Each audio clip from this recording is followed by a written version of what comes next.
Good day everyone. For today's video, ang topic natin is tungkol sa bubbles. Which is yung magkakaroon ng bubbles sa ibabaw ng aquarium natin, no? So, alam ko marami sa inyo na experience na to. Which is, ang iba, ang assessment agad is ammonia, mataas ang ammonia, overstocking. No, hindi yun. Meron tayong 7 dahilan kung bakit nagkakaroon ng bubbles and foaming yung tubig ng aquarium natin. So, ngayon, explain natin sa isa. So, ito yung pito lang to, 7 dahilan kung bakit nagkakaroon. So, number 1, basically, ang number 1 dahilan is normal bubbles from air pump. Normal bubbles, galing yan sa air pump natin, which is yung gamit natin, sponge filter. So, ayun, normal lang siya, normal gas bubbles lang. Quickly naman na-dissolve naman yon, and wala naman ako nakitang problema doon. So, number 2 is micro bubbles after water changes. So, marami sa inyo na-experience yun, pag kaya rin yung mag-water change, merong mga maliliit na bubbles na dumidikit sa tank, which is, or kung may plants kayo, dumidikit sa dahon, di ba? Ito yung nakikita nyo na naka-attach siya sa mga branches or sa leaves ng plants natin, or sa even sa side ng mga tank natin. Ang kalimitan dahilan kasi nito, pag nagpalit tayo ng tubig, so, ang nangyayari, magkaiba ng temperature yung tubig ng tank natin tsaka yung ilalagay natin. So, which is, pwedeng mas mainit yun sa tank or mas mainit yun sa ilalagay natin bagong tubig. Ang kasi, ang explanation kasi yan, ang mas mainit na tubig o ang mas warm na water, mas konti yung nahahawakan niya na mas konti yung capacity niya na mahawakan yung dissolved oxygen. So, anong nangyayari? Nagkakaroon ng gas release.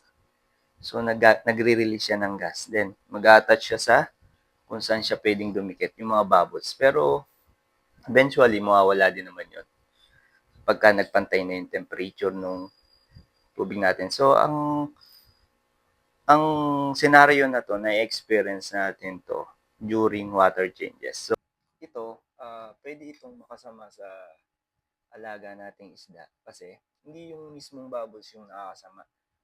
Yung nakakasama doon is yung biglaan nating pagpapalit ng tubig. So, pagpalit kasi natin ng tubig, lahat ng parameters biglang magbabago, lalo na yung temperature. So, ang advisable lang dyan is, pag magpapalit ka ng tubig, wag 100%, wag totally mo papalitan kasi para mong para mong tinorture yung isda nun pagka 100% water change ka. So, ang advisable lang is 20 to 30%. Basta tanggalin mo lang yung dumi, or mo lang, linisin mo lang, tanggalin mo yung poop sa ilalim, o palitan mo yung nawala, yun lang, ganun lang. So, yun, less stress lang yun sa isda. Pero makaka-adapt din siya kasi magpapantay din naman yung parameters nun. So, yun, number 3. Number 3 tayo. Fish medication or chemicals. Ito yung paglalagay natin ng kung ano-ano sa tank. Halimbawa mo, naglagay tayo ng gamot, ganto, ganyang chemicals na nilalagay natin sa tubig. Yung mga, alam naman natin yun, yung sa mga fish keeping, maraming lumalabas na so ganito, lagyan mo nito, pampaganda ng ganyan. So, pag iyon, minsan nagiging sanhi yun ng pagkakaroon ng bubble sa tubig. So, ang isa pa doon, isa pang dahilan is yung, halimbawa mo, bago yung aquarium mo. Siyempre, lilinisin mo yan, di ba? Sabunin mo. Pag hindi mo siya ganong nabanlawan, pre, mga sabon-sabon yan. Bubula yan pag nilagay mo. So, make sure lang na pag maglilinis tayo ng aquarium o bago yung aquarium natin, i-disinfect muna natin, and then, bago mo lagyan ng tubig, tuyuin mo muna or banlawan mo maigi. So, yun lang naman yun. So, kailangan maging maingat din tayo. Kasi pwede yun din makasama sa isda natin lalo kung bago. Hindi siya kasi agad nawawala. Number 4 tayo. Oils leak on the water surface. So, ito yung parang napapansin nyo ba yung sa aquarium natin nagkakaroon ng parang langis sa ibabaw. Yung film oily, ano siya, oily surface. Ito yung pagka nagkakaroon nito kasi pagka yung wala ganong agitation sa ibabaw, which is masyadong kalmado yung ibabaw ng tubig natin sa aquarium. Ito, yung tapos nanggagaling yung oil na to, yung gulo eh. Nanggagaling yung oil na yon, yung oily surface na yon nasa tubig natin, sa pinapakain natin, which is yung kung feeds, may mga ano yan eh, may mga oil yan eh. So, mayroon yung fats. So, hindi naman kasi yun nadidissolve sa tubig. Ano lang yun, stay lang siya doon. Kung walang agitation sa ibabaw, sa surface ng tubig, andun lang yun sa ibabaw. So, ang pinaka-advisable dyan talaga, maganda yung may konting agitation yung tubig sa ibabaw para mag-ano siya, mag-ano, roll. Ibig sabihin, I mean yung maghalo-halo. Ano ba tayo yung words na mag-ano siya, mag-agitate siya. So, mawawala yung oil sa ibabaw. So, yun. Ayun lang naman ang advice doon. Surface agitation. Ayun. So, number 5, excess ammonia. Ito na yung sinasabi natin na ammonia, which is yung nagkakaroon ng bubbles sa ibabaw na halos karamihan yata sa nagpo-post. Pag nagbubbles yung yung ibabaw ng aquarium, ammonia na. So, ito na yon, ammonia. Saan galing to? Itong ammonia na to, ito, galing to sa stock natin na isda, which is pinapakain natin yung isda ng protein, which is yung feeds, then waste product, nagiging ammonia. So, magde-decompose kasi yon, no? So, magiging ammonia siya. Tataas yung tinatawag natin na nitrite and nitrate. So, yan yung nitrification process. Which is, ayun, pag tumaas yung ammonia, nagkakaroon talaga ng foaming. So, bubbles. Nagkakaroon siya ng bubbles. Ito yung harmful talaga sa isda natin. So, ano ba yung mga pwede natin gawin pag nakita natin na ganito? Ang gagawin natin, syempre, ang number 1 na pinaka-basic na dapat natin gawin is water changes tayo. So, para ma-remove natin yung bubbles, which is galing yun sa ammonia. Kasi yan, yung ammonia talaga is yung masyadong maraming laman yung aquarium natin, marami yung bioload, tapos yung filtration natin mahina. So, yung process ng nitrification process, yung pagko-convert ng waste to, ibig sabihin yung nitrite to nitrate is mababa. So, mahina yung natin, yung filtration. So, ang pinaka-advisable kasi dyan, kung mag invest tayo ng high value na isda o kahit hindi high value na isda, mag-invest tayo, wag lang sa tank. Mas tignan din natin yung filtration. Kasi the more na maganda yung filtration natin, the more na the bioload yung mailalagay natin.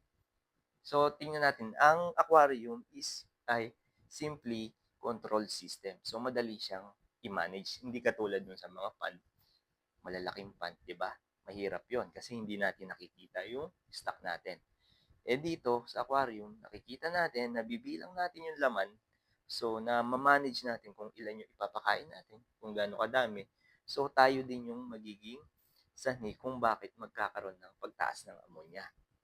So, kung ang isda mo is ilan lang naman, so, less life pakain mo. Kung tama lang kumakain siya, huwag mong madaliin yung paglaki kasi nasa iyo lang naman yan eh. Araw-araw mo naman nakakasama yan, di ba?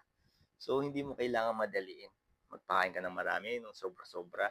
Kasi, pag nagpakain ka ng sobra-sobra dyan, yung excess na foods, mag-iiwan dyan sa tank. Magkakaroon yung ng decomposing matter. Tapos, ayun yung nagiging sanhi ng ammonia. Pagtaas ng ammonia. Kakaroon ng bubbles talaga, yung medyo malansa yung amoy. Yun yung ammonia. Masama yun sa stock natin na isda kasi siyempre ano yun, toxic yun eh. So, ang pH level ng tubig nun is magiging acidic. So, aasim yung tubig niyan. So, hindi na siya desirable para sa isda natin. Ang pinaka-advisable na gawin mo dyan is i-manage mo ng maigi sa pagkain. Tsaka kung hindi maganda gaano yung filtration mo, huwag kang mag-overstocking. So, mag-invest ka rin sa filtration, biofiltration. Ayun ang iano ko sa'yo. Kasi, the more na mataas yung, ulitin ko, the more na maganda yung filtration system mo, mas marami kang bioload na may lalagay sa aquarium. Ngayon, kung ang aquarium mo is maliit lang, huwag mo naman punuin ng isda. Yung tama lang. Tapos yung filtration mo, ano lang, airstone lang, huwag ganun. Lagyan mo ng magandang filtration. So, yun, guys, no? Ayun ang pinakamaganda mong gawin dyan. So, ang masasabi ko is prevention is mas okay kesa dun sa, sabi nga, di ba, prevention is better than cure. So, yun. Yung mga bagay na kaya nating iwasan. Iwasan na natin, huwag na natin hayaan lumala. Kasi, yun nga, aquarium, control system, napakadaling i-manage niya kung may time ka, di ba? Ngayon kung wala kang time, huwag ka magalaga ng isda. Joke lang. So, yun lang. Manage natin maigi. Number 5. Eto, number 5. Ang makaka-relate dito is yung mga beta keeper. So, bubble nest. Ito yung pagkakaroon ng, sa mga beta keeper, nagkakaroon ng bubbles yung ibabaw ng tubig. Dahil nga 'di ba yung on breeding season ng mga beta natin, yung male naggagawa siya ng bubble nest. So, kung saan medyo mababa yung agitation ng tubig, doon siya para hindi ma-disturb yung paggagawa niya ng nest. Pero pag nag-water change tayo, mawawala yun, gagawa naman siyang panibago. So, itong bubbles na to is normal during breeding season ng beta. So, yung gumagawa nito is yung male beta fish. Diyan niya kasi ilalagay yung egg. Alam yan ng mga beta keeper, ng mga beta, nagbi-breed ng beta. So, di ko na gano'ng explain yan. Na, punta na tayo sa number 7. Pearling plants. Pearling plants. So, sa mga planted na tank, no, na-observe nyo ba? Pagka sa araw or meron tayong lights na may pumapasok na light sa tank natin, yung mga plants natin, nagre-release yan ng bubbles, yung gas, pataas. Di ba? Napapansin nyo ba yon? Which is, maganda yon. Ibig sabihin, maganda yung tubo ng halaman mo, maganda yung pasok ng light sa aquarium mo. Which is, ang tawag kasi dito, photosynthesis process. So, sa madaling salita, yung photosynthesis is yung conversion ng carbon dioxide into oxygen, which is yung nilalabas na carbon dioxide ng isda is i-convert ng plants into oxygen. So, ayun yung photosynthesis activity through penetration of light. Ayun yun. Technically, ayun siya. Tapos, yung nirelease na oxygen ni plant, i-breathe ulit ni fish, tapos ilalabas niya into CO2 ulit, tapos cycle ulit, i-convert ulit ng plants to oxygen. So, ikot-ikot lang. Yun yung photosynthesis process. So, yun lang for today's video. Sana may natutunan kayo at sana medyo nalinawan kayo about sa bubbles na nangyayari. Bubbles build up sa aquarium natin. So, iba-iba pala siya. May mga iba-ibang dahilan pala. Hindi pala dahil lang sa ammonia. So, sana itong video na to makatulong sa inyo para ma-determine ninyo kung anong klaseng bubbles ba yung magbi-build up sa aquarium. So, yun lang. Happy fish keeping and thank you.